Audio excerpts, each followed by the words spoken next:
নমস্কার বন্ধুরা, আমার চ্যানেলে আপনাদের সবাইকে স্বাগত জানাই।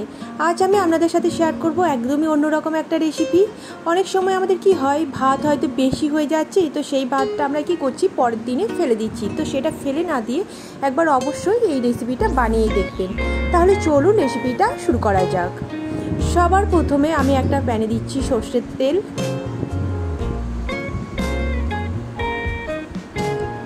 তেল খুব ভালোভাবে গরম হয়ে গেছে।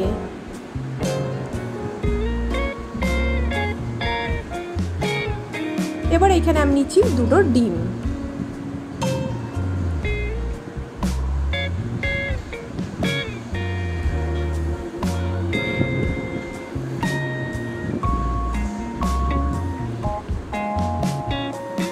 এবার আমি দেব খুব অল্প পরিমাণে লবণ। এবার আমি ডিমের ভালোভাবে ভুজিয়া বানিয়ে নেব।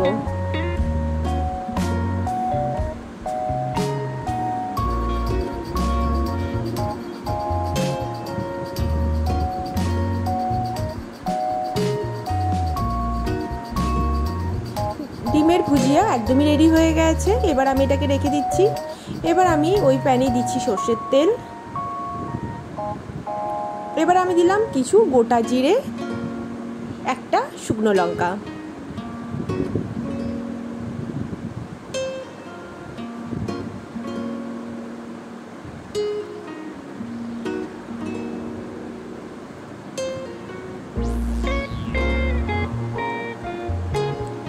এখানে আমি দুটো মিডিয়াম সাইজে আলু কেটে রেখেছিলাম, সেইটাই দিচ্ছি। তো আলুটা আমি কিছুক্ষণ ভেজে নেব।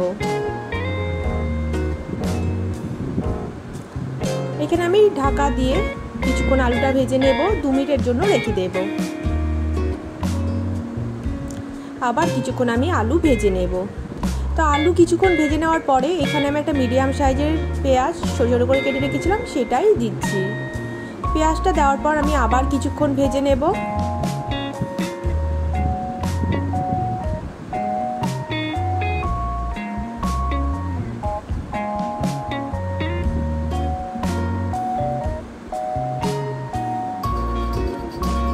এবার আমি দেব পরিমাণ মতো লবণ, হলুদ গুঁড়ো,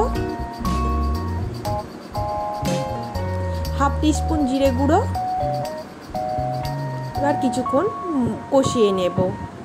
লবণটা একটু বেশি দিতে হবে, কারণ এখানে আমি ভাত দেব, তো তাই লবণটা একটু বেশি দিতে হবে।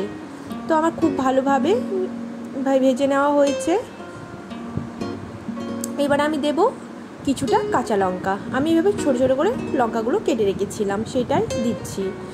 লঙ্কা দেওয়ার পর আমি আবার কিছুক্ষণ ভেজে নেব। তো এখানে আমি খুব ভালোভাবে ভেজে নিয়েছি, আলু ভালোভাবে সেদ্ধ হয়ে গেছে। এবার আমি ভাত দিয়ে দিচ্ছি।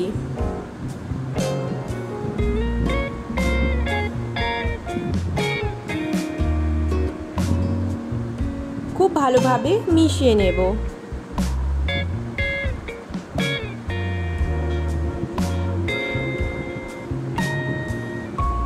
এবার আমি ডিমের ভুজিয়া এর মধ্যে দিয়ে দেব।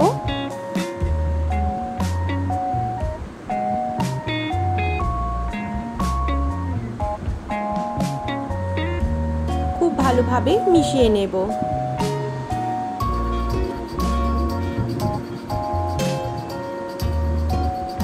এবার আমি দিচ্ছি ম্যাগি মশলা। ম্যাগি মশলার অবশ্যই দেবেন, তাহলে কিন্তু টেস্টটা অনেকটাই বেড়ে যায় আর খেতেও কিন্তু অসাধারণ লাগে। তাই ম্যাগি মশলা অবশ্যই দেবেন। তো ম্যাগি মশলা দেওয়ার পর আমি খুব ভালোভাবে মিশিয়ে নেব।